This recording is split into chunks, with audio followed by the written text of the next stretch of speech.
सावधान। नमो अरिहंताणं नमो सिद्धाणं नमो आयर्याणं नमो वज्रायाणं नमो लोये सव्यसाहुणं नमः श्रीवर्धमानाय निर्धूतिकलिलात्मने सालोकानां त्रिलोकानां यद विद्यादर्पणायते। अपनी चर्चा अलग अलग विषय पे वैसे चल ही रही थी, लेकिन कल से हमने संलेखना का विषय प्रारंभ किया है। आवाज़ आ रही है आपको? तो कल हमने देखा था कि किस परिस्थिति में संलेखना समाधि धारण करना चाहिए। तो एक परिस्थिति तो ये बताई थी कि ऐसी सिचुएशन ही बन जाए कि अब दूसरा चारा नहीं है बचने का, तो उस परिस्थिति में हमें संलेखना लेना चाहिए। जनरली लोक में, संसार में जब जब भी समाधि संलेखना की बात आती है तो मरने से ही लिया जाता है, अब मरना है। लेकिन भाई यहाँ पे समाधि संलेखना से अर्थ मरने का नहीं है, भावना का है। देखो, जब हम कहीं फंसी गए हैं, अब हमें कोई आगे की परिस्थिति नहीं दिख रही कि अब हम बचेंगे, या कहीं हम ऐसी जगह से सफ़र करते करते तीर्थ स्थान पर जा रहे हैं और हमने यही सोचा था कि हम घर से ऐसे समय पे निकल रहे हैं, शाम को ऐसे समय पहुंच जाएंगे शांतिगिरी। शांतिगिरी सुना है आपने? आप क्यों नहीं जानते होगे, मैं ही नहीं जानता हूँ। तो कि ऐसे समय पहुंच जाएंगे, शाम का भोजन मिल जाएगा। बट सिचुएशन ऐसी बनी कि ट्रैफिक में फंस गए, रास्ते नहीं पता चले, एक बार भटक गए और लेट हो गए। अब जो भोजन नहीं करते रात में, तो उन्होंने तो विकल्प ही छोड़ दिया, उनका तो रात्रि का त्याग है। लेकिन जो रात्रि में भोजन करते हैं, उनका त्याग नहीं है, वो तो विकल्प के मारे परेशान हो रहे। अब भोजन कहाँ मिलेगा, भोजन कहाँ मिलेगा? ज्ञानी श्रावक ऐसा ही है कि उसे समझ में आ जाता कि अब आगे कोई रास्ता नहीं है, तो वो विकल्प करना छोड़ देता है। अब बहुत सारे लोगों का प्रश्न ये रहता है कि अब विकल्प छोड़ने से क्या फ़ायदा, और अगर मान लो 5 मिनट पहले पहुंच जाते तो 5 मिनट में भी तो भोजन मिल ही सकता था ना। तो यही ज्ञानी और अज्ञानी में अंतर होता है कि विकल्प को ख़त्म करना ही त्याग है, नियम है। और विकल्प पूर्वक यार पहले पुरुषार्थ तो करें, भोजन मिल जाए तो मिल जाए, नहीं मिले तो नहीं मिले, लेकिन वो थोड़ी त्याग है। तो यहाँ पे कह रहे कि समाधि भी संलेखना की भावना उसकी सफल होती है जो पहले से भाते हैं। बहुत रेयर, लाखों करोड़ों जीवों में से कोई एकाध होगा कि जिंदगी भर धर्म ना करे और मरण उपरांत समय कोई धर्मी जीव उसे संबोधन करने आए और उसके परिणाम पिघल जाएं और सम्यक्तमय हो जाएं, तो बहुत कम जीव हैं। महावीर भगवान की पूर्व पर्याय सिंह थी ना, शेर। तो मुनिराज आ गए थे उन्हें संबोधन करने के लिए। उसका पूर्व भाव का उदय था, पुण्य का उदय था।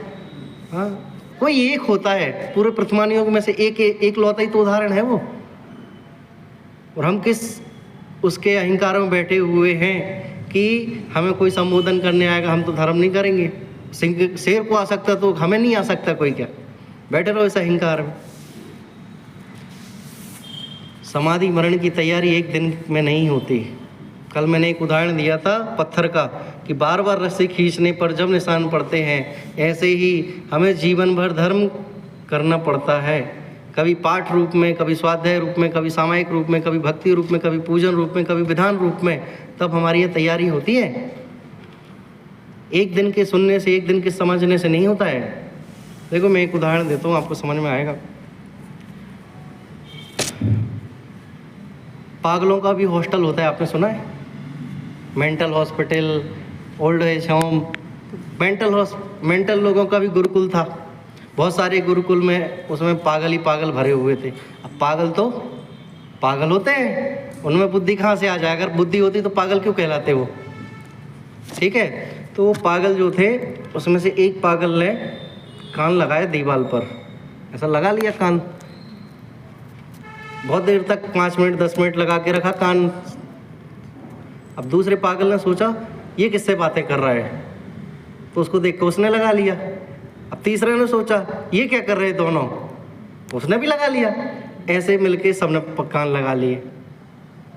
अब बताओ कुछ सुनाई दे रहा है कि नहीं दे रहा है? नहीं।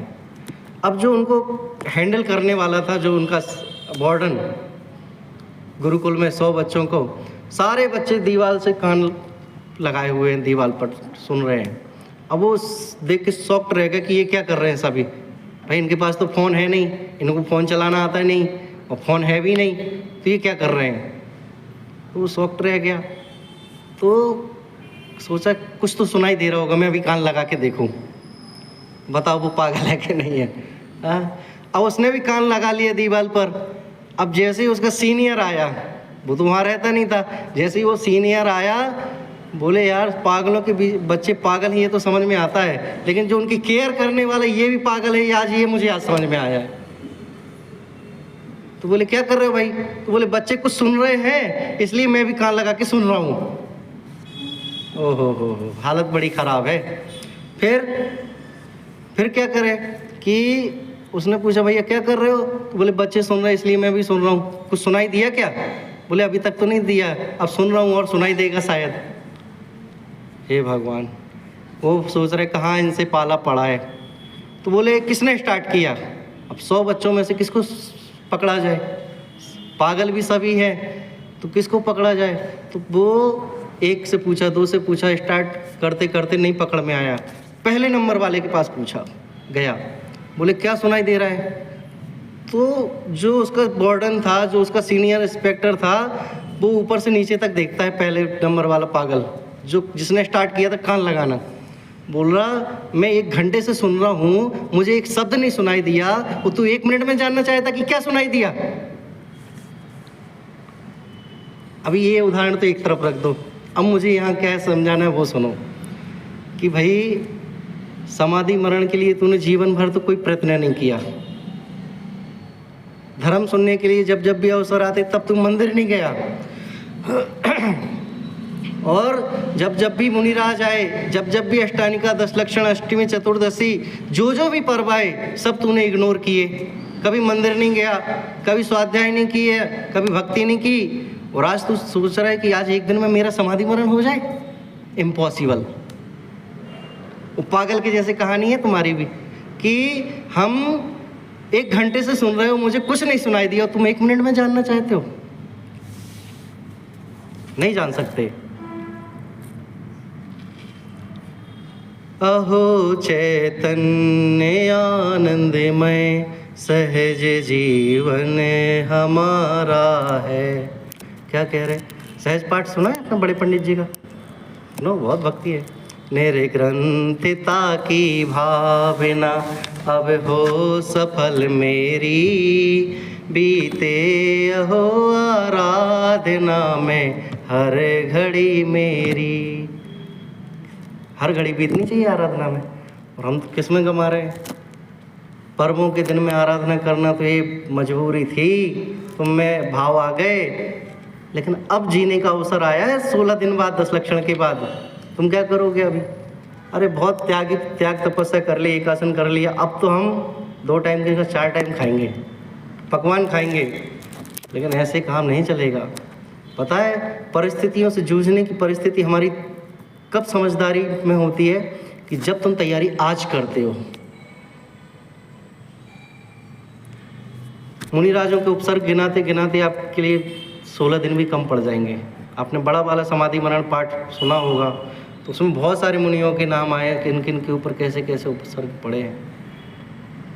तो बताओ, यहाँ स्याल नहीं खा रही और वहाँ शुद्धोपयोग चल रहा है,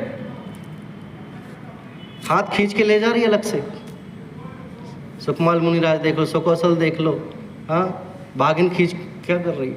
5 पांडवों के ऊपर जलते हुए सोने वो कड़े जंजीर जले हुए डाल दिए लाल, चंदन वाला, अनंतमती, सीता, किस किस की कहानी बताएं? तो परिस्थिति से जूझने की सिचुएशन उनकी ही अकेली थी। अरे उनको देखकर बैराग्य हमें उमड़ना चाहिए क्या? बताओ भाई, एक दादी के, मैं पिछले बार 2 साल पहले कहीं 10 लक्षण में गया, वो प्रवचन में नहीं आती थी, और उनके यहाँ आहार भोजन हुए मेरे, तो वो हमने बोला आप प्रवचन में क्यों नहीं आते? बोले भैया क्या बताएं, पर घुटने बहुत दर्द होते हैं। मैंने कहा दादी आप प्रवचन में आओगे तो आपका माइंड डाइवर्ट होगा थोड़ा सा और उपयोग हटेगा तो स्वाध्याय में भी लगेगा। नहीं, वो बैठा ही नहीं जाता है। तो अब दिन भर घर में उठती बैठती नहीं है, नहीं थोड़ा बहुत कर लेते हैं, मतलब थोड़ा बहुत यहाँ कर सकते लेकिन वहाँ नहीं कर सकते। ये माइंड सेट है हमारा आज का। क्यों है? क्योंकि अनादिकाल से मिथ्या तो बैठा ना, ये मजबूत हो गया है। तो कब हटेगा?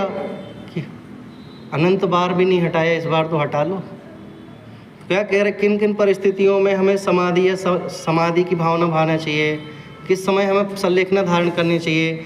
उपसर्गे के काल में, दुर्भिक्षे, जरूसी कि दुर्भिक्षे मतलब बहुत परिस्थिति ऐसी बन गई है, कुछ कर ही नहीं सकते हैं।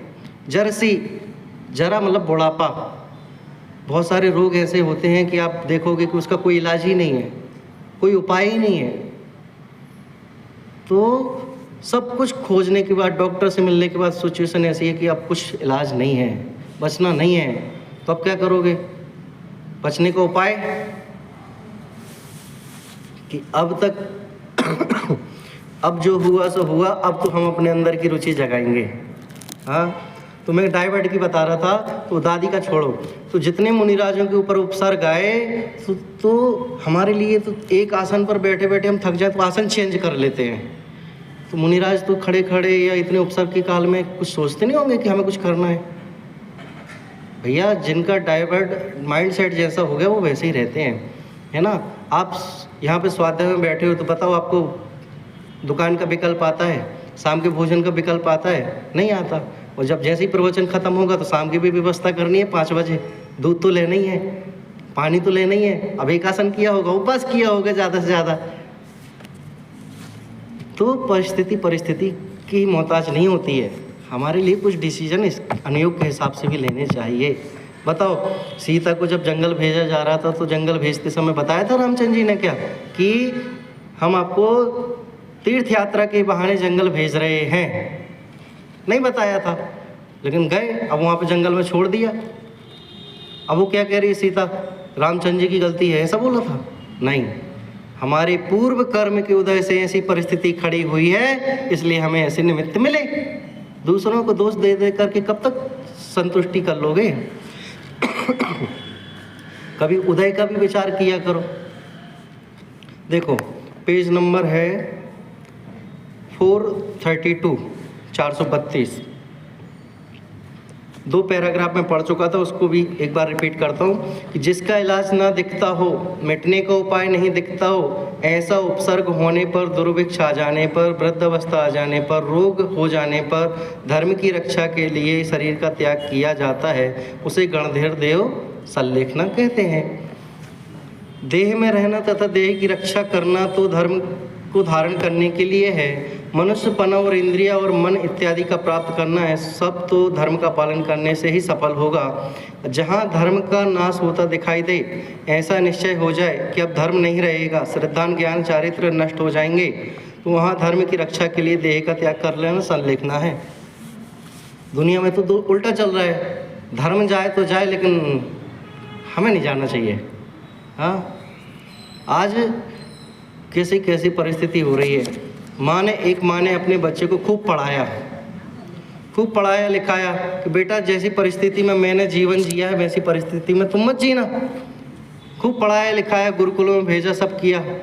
गुरुकुल में नहीं भेजा, अगर भेजा हो तो संस्कार होते ना गलत उदाहरण हो जाएगा। तो बहुत कोचिंग वगैरह कराई, सब कुछ कराया। और जैसे ही बच्चा 10वीं पास होता है, 12वीं पास होता है, तो उसके लिए और पढ़ाई करा देते, डिग्री करवा देती है। फिर इतना करवाने के बाद उसके लिए जॉब वगैरह मिलने लग जाती है। धीरे धीरे लोकल में करता है, फिर विदेश से ऑफर आने लग जाते हैं। मम्मी बोल देती है कि ठीक है बेटा, परिस्थिति अब अच्छी हो रही है तो जा बाहर जा, स्वाध्याय थोड़ी थी। तो फिर क्या, विदेश में जाने के बाद बच्चा माँ को ही भूल गया। फ़ोन किया, जो नंबर पता की दिया था, तो फ़ोन नहीं उठावे। तो माँ ने क्या किया, पता निकालते निकालते भाई वो भी विदेश चल गई। अब विदेश में जाने के बाद जो एड्रेस दिया, उधर जाने के बाद गेट खटखटाया, और जैसे ही बेटे ने गेट खोला तो कल तक तो बेटा 2 साल पहले तक फ़ोन पे हाउ आर यू करता था, आप कैसे हो, अब जाने के बाद क्या कह रहा है, हु आर यू। बदल गई परिस्थिति। जब तक हम पाप के उदय में जीते हैं तब तक ये लगता है कब अनुकूल साधन मिलेंगे, हे भगवान अब आपका मंदिर नहीं छोड़ेंगे, अब स्वाध्याय नहीं छोड़ेंगे। जैसी प्रतिकूल अवस्था से अनुकूल अवस्था आती है हम फिर भोगों में रच जाते हैं। तो माँ ने गेट, जैसे बेटे ने गेट खोला वो बोले कौन आ गया ये सुबह सुबह भी। माँ पहचान गई अपने बेटे को, बेटा जानते हुए भी नहीं पहचान पाया। माँ वहीं दरवाजा के नीचे बैठ गई, हाथ पकड़ के माथा पकड़ के बैठ गई और वो दृश्य याद करने लगी। बेटा नहीं सुन रहा है, वो सोचने लगी बेटा जब तू छोटा था ना तो तू ऐसी जगह गिरा था जैसे लकड़ी, पेड़ की लकड़ी तेरी आंख में घुस गई थी और आंख फूट गई थी तेरी। तब डॉक्टर ने कहा था इसका बचना दुर्लभ है, जिंदगी भर देख नहीं पाएगा। तो माँ ने कहा कि मेरी ज़िंदगी तो निकल गई जैसे तैसे, गरीबी में सूखी रोटी पूड़ी खाते, लेकिन मेरे बच्चे की ज़िंदगी खराब ना हो, तो उसने अपनी एक आंख निकाल के उसको दे दी थी। और आज परिस्थिति क्या है कि बच्चा बड़ा होने के बाद माँ कोई नहीं पहचान रहा है। तो अब बताओ माँ निदान बांधेगी कि नहीं बांधेगी? क्या बांधेगी निदान में कि अभी तक मैं इसलिए रो रही थी पहले कि मुझे संतान की प्राप्ति हो, और अब मैं इसलिए निवेदन कर रही हूँ कि अब जिंदगी में कभी संतान की प्राप्ति ना हो। परिस्थिति क्या परिणाम करती हो, क्या करवाती है। तुम किस संयोग की भावना भा रहे थे और किस संयोग के लिए उदय में आ रहे हैं। दूसरों के जीवन काल को देखते हैं तो हमें बहुत सारे भाव प्रकट होते हैं। कोई मंदिर में जाके सामायिक कर रहा था और देह छोड़ दी, तो हम क्या भावना भाते हैं, हो मेरी ऐसी दशा जैसे तुम धारी हो, ऐसी मृत्यु हमारी भी होनी चाहिए। अच्छी बात है तुमने भावना भाई, जरूरी है कि तुम्हें मंदिर में मृत्यु मिलेगी। हाँ मतलब तुम एक दिन में चाहते हो, अरे तुम धर्म साधना रोज करो, मृत्यु आनी हो तो आए, नहीं आनी हो तो नहीं आए। हाँ रतन लाल जी बेरनाड़ा जी को जानते हो आप, सांगानेर के थे, सुना होगा आपने बहुत सारे प्रवचन पाठशालाओं में। उनकी भावना थी कि मैं मुनिराजों के बीच में अंतिम समय में रहूं, अंतिम समय में उनके ही बीच में हमारा समाधि मरण हो। लेकिन कोरोना काल में मुनिराज की तो बहुत दूर दूर की बात है, साधन में भी नसीब नहीं हुए। मुझे प्रसंग वो नहीं बताने की उनकी बात है, मुझे उदय की बात बताना है। बताओ वो एक बेकौन थे कि जिनके समय जन्म होने पर कोई खुशियां बांटने वाला नहीं था, मरने के समय रोने वाला नहीं था। कौन था? कृष्ण जी थे। अब बताओ वो तो नारायण प्रति नारायण के रूप में है। बताओ उनकी हालत ऐसी है तो हमारा क्या है? कौन से घमंड में जी रहे हो? अनंतमती चंदनवाला किस वैभव में पली बड़ी थी और किस वैभव में जाके जंगल में मिली। फिर जब पिताजी लोग लेने आए तो क्या कह रहे हैं, अब घर नहीं जाना, अब तो यही हमारी समाधि हो गई, यही हमारा जंगल वन होगा। हाँ हम भूल जाते हैं वो प्रसंग जब हमें अनुकूलताएं तो मिलती हैं और जब प्रतिकूलताएं मिलती हैं तो हम उनमें चाहते हैं कि हमें अनुकूलताएं मिलें। अनुकूलताएं क्यों चाहते हो? कि दुख से बचना चाहते हैं ना। लेकिन दुख से बचने के लिए क्या करना चाहिए बताओ भाई। आज तुम बीमार हुए, डॉक्टर ने मना कर दिया कि अब नहीं बचोगे, और पुण्य के उदय से तुम फिर से ठीक हो गए।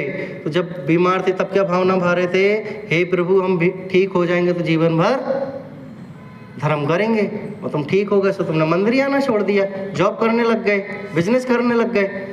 तो बताओ वो पाप को उदय फिर से लौट के आएगा कि नहीं आएगा? और अब ऐसा लौट के आएगा कि अवसर भी नहीं मिलेगा। गद्दारी क्या बोलेंगे, छल कपट तुम अपनी तरीके से कर सकते हो, पुण्य पाप नहीं कर सकते क्या? कर सकते हैं। देखो कोई पूर्व जन्म का बैरी असुर पिशाच आदि देव आकर उपसर्ग करे, दुष्ट बैरी भील मलिच्छ आदि सिंह व्याघ्र गज सर्पादि दुष्ट त्रियंच कृत उपसर्ग आ गया हो, प्राणों का नाश करने वाला पवन वर्षा भूकंप शीत उष्णता धूप अग्नि पाषाण जलादि कृत उपसर्ग आ जाए तो दुष्ट कुटुंब के बांधव आदि स्नेह से या मिथ्यात्व की प्रबलता से अपने भरण पोषण के लोभ से चारित्र धर्म के नाश करने को उद्यमी हो गए हों, तथा दुष्ट राजा दुष्ट राजा, राजा का मंत्री इत्यादि कृत उपसर्ग आ जाए तो वहाँ संलेखन कर लेनी चाहिए। अब सिचुएशन ही नहीं है, बंदूक लेके बैठा भैया आतंकवादी, अब बताओ क्या करोगे? फांसी होने के पहले तो एक अवसर मिल भी जाता है, आतंकवादी देगा क्या अवसर? हाँ, घर में कोई सोना चांदी लूटने आ गया, बोलो जल्दी से दो नहीं तो हम तुम्हें मार देंगे, तो क्या करोगे? अज्ञानी कहेगा बड़ी मुश्किल से कमाया है, रहने दो, हमें मार दो लेकिन हमारे बच्चों के लिए छोड़ दो। तो बताओ वो बच्चों के लिए छोड़ेगा क्या? नहीं छोड़ेगा। वो ज्ञानी होगा तो वो क्या करेगा? चाहे अभी जाए लेकिन मैं दुखी नहीं होऊंगा। मुल्तानपुर का नाम सुना है आपने? मुल्तानपुर पाकिस्तान में है, जयपुर में एक मंदिर भी है मुल्तानपुर करके। जब वहाँ पर भारत का डिवाइडेशन हो रहा था, भारत और पाकिस्तान का खूब लड़ाई झगड़ा हो रही थी, ट्रेनों में लाशें निकलती थीं, खून की नदियाँ बहती थीं, तो मुल्तानपुर में भी जैन लोग थे, जैन मंदिर था। आपने सुना होगा रहस्यमय पूर्ण चिट्ठी में चिट्ठियाँ इधर उधर होती थी जिज्ञासा समाधान के लिए। तो ऐसी परिस्थिति में सबको अपने अपने जीवन की पड़ती है कि हमारा जीवन कैसे बचे। उन्हें जीवन की चिंता तो की, साथ ही सोने चांदी को छोड़ दो, कपड़े लत्ते जो भी है बिल्डिंग्स इत्यादि सब छोड़ दो, मुझे मैं परिवार और मेरा मंदिर सुरक्षित बचाना है। मंदिर सुरक्षित बचाना मतलब बिल्डिंग नहीं, 3 लोग के नाथ को, बैलगाड़ी की, फ्लाइट की, जितना पैसा था, धन पैसा सब लगा करके आए। वो प्रतिमा आज भी जयपुर के मुल्तानपुर नाम के मंदिर में है, जाना कभी देख के आना। क्यों? और हम होते तो घर में आग लग जाती तो कुछ हो जाता तो किसको बचाते?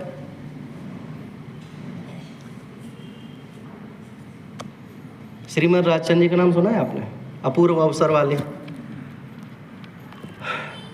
एक कर्जदार ने उनसे कहा कि मुझे घर में परिस्थिति बहुत प्रतिकूल है, आप मुझे कुछ दिनों के लिए प्रॉपर्टी के कागज़ रख के मुझे धन दे दीजिए। 6 महीने साल भर बाद, महीने में कितना ब्याज बढ़ जाता है, साल भर बाद 6 महीने बाद सुनाई दिया कि वो व्यक्ति बहुत परेशान है कि उसके पास कर्ज लौटाने के लिए उतना ही पैसा है जितना मैंने लिया था, ब्याज के लिए नहीं है। लेकिन सबको डर लगता है ना, भाई लोन लिया है, बैंक वाले थोड़ी छोड़ेंगे, रिश्तेदारी थोड़ी है हमारी कोई बैंक वालों से। जैसे श्रीमद जी को पता चला कि ये व्यक्ति मेरे निमित्त से परेशान है, तो उन्होंने उसको बुला करके वहीं प्रॉपर्टी के जो भी ब्याज का लेन देन था, मुझे कुछ नहीं चाहिए भैया, आप मेरे निमित्त से दुखी मत हो। फाड़ दिया उन्होंने तुरंत ही। क्या काम का ऐसा धन दौलत जो काय क्लेश कराए, दुखी कराए, छोड़ दी उन्होंने। हाँ? और आज हमारे सामने ग्राहक परिस्थिति हमें दिख रही कि अनुकूल नहीं है इसकी परिस्थिति, और कोई आ जाए कि भाई हमें ये वस्तु दे दीजिए, तो आप धक्के मार के भगा देते हो। हाँ? घर में गाय घुस जाए, बकेट भरी हुई है और उसने 2 ग्लास पानी पी लिया, चावल रखे हैं आपके सूखने के लिए धूप में, धूप ही नहीं निकल रही, मैं क्या उदाहरण दूँ यहाँ की। तो अब निकल आई, तो चावल या गेहूँ जो भी है आपने धुल के धूप में डाले, और आप 2 मिनट के लिए रसोई घर में गए और इतने में गाय आके मुख मार गई, मुख लगा गई, और आपने लिया डंडा और 2-3 दे। अब बताओ जो उसने चावल गेहूँ खाए वो वापस मिलेंगे क्या? अरे खा लिए तो खा लिए, अभी उतने में तो सहजता रखो यार। वो सहजता ही नहीं होती हमारे अंदर, खा में खा मार दिया उसके लिए, और फिर बाद में नमो सिद्धार्थ मार दिया। मैं ललितपुर गया था 2016 में, तो जिनके यहाँ पर रुका था, अब उनका कोई इंटेंशन नहीं था कि छिपकली मारे, मेरे हाथ से मरे या मारूं मैं। अब उन्होंने जैसे ही गेट लगाया, लैच लगाया, और ऊपर से छिपकली दरवाजे में फंस के मर गई। हाय राम, इतने आकुल व्याकुल परिणाम। दिन भर उन्होंने भोजन नहीं किया, पंडित जी मेरे से हत्या हो गई, मेरे से हत्या हो गई। अब मैं कितना भी समझाऊं, भैया आपका इंटेंशन था क्या मारने का, आपके भाव थे क्या? नहीं, वो तो नहीं थे, लेकिन मर गई। अब इतने आकुल व्याकुल परिणाम, इतने आकुल व्याकुल परिणाम आप कल्पना भी नहीं कर सकते। आप इंटेंशन ही नहीं समझते।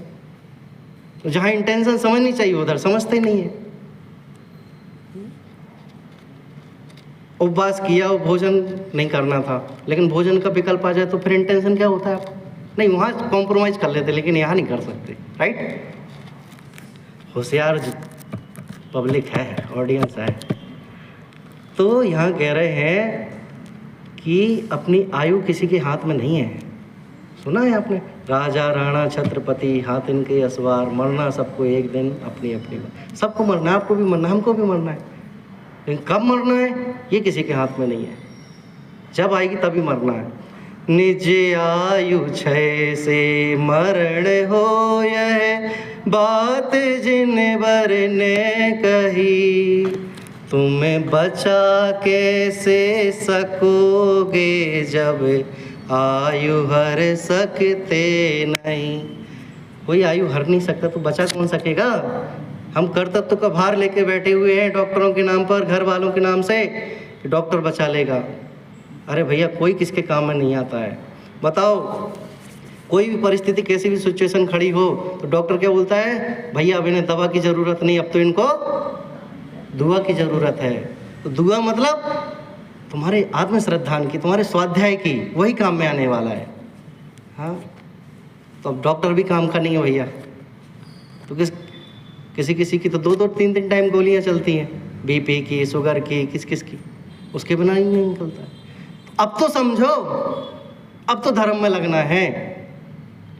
निज को भूल बहुत दुख पाए, अब मत देर लगाओ।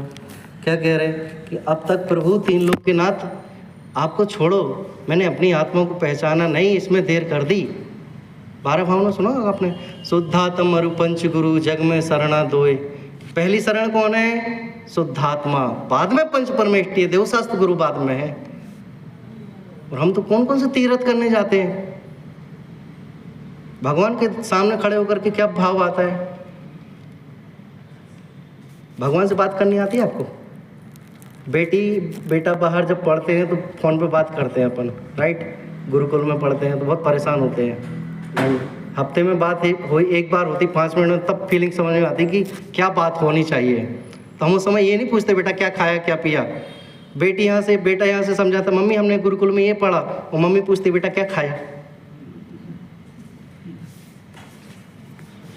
तो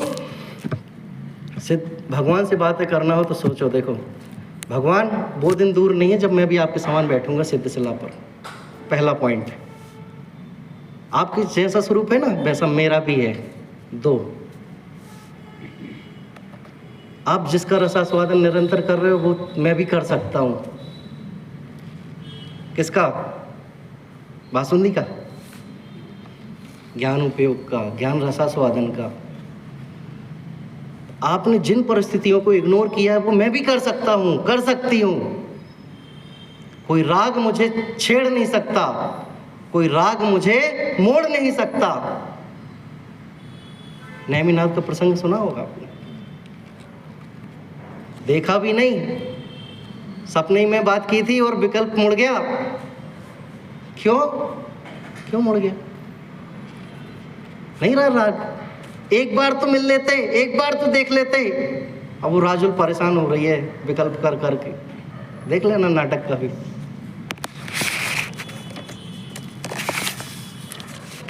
मैं 4 लाइन पढ़ता हूँ फिर बस करेंगे। परम पंच परमेष्टि का ध्यान धर, परम ब्रह्म का रूप आया नजर।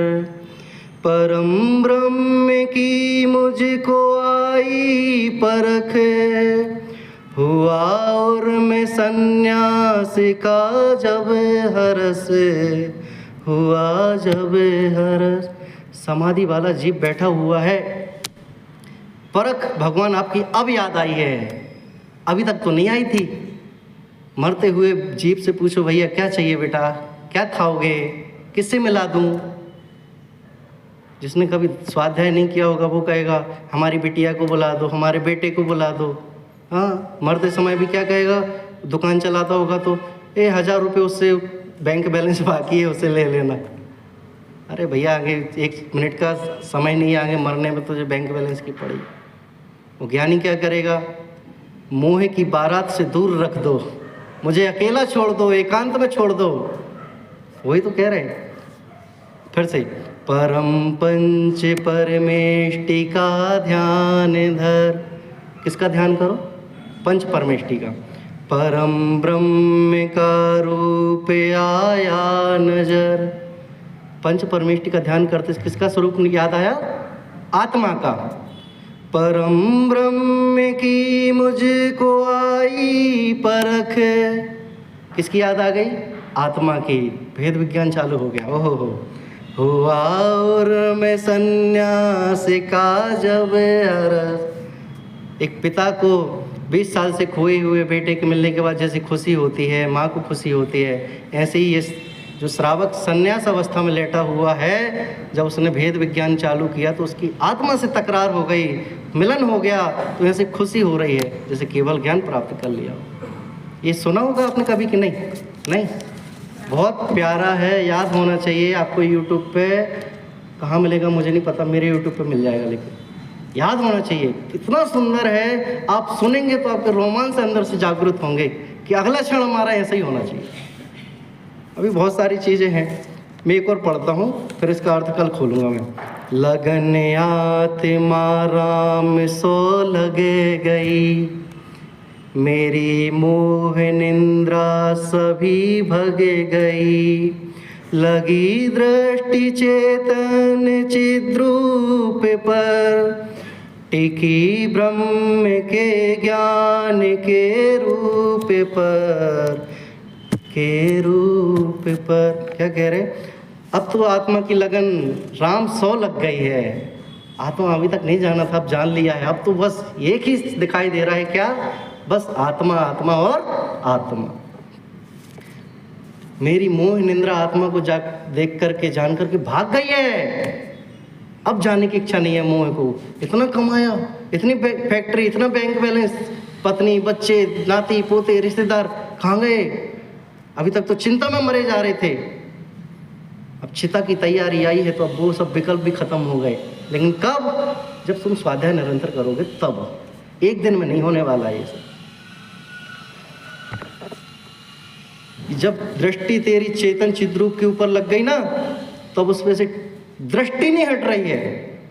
घर परिवार के लोग, पत्नी, बच्चे सब खड़े हुए हैं, पिताजी एक चम्मच पानी तो ले लीजिए, तो भाव नहीं आ रहा है।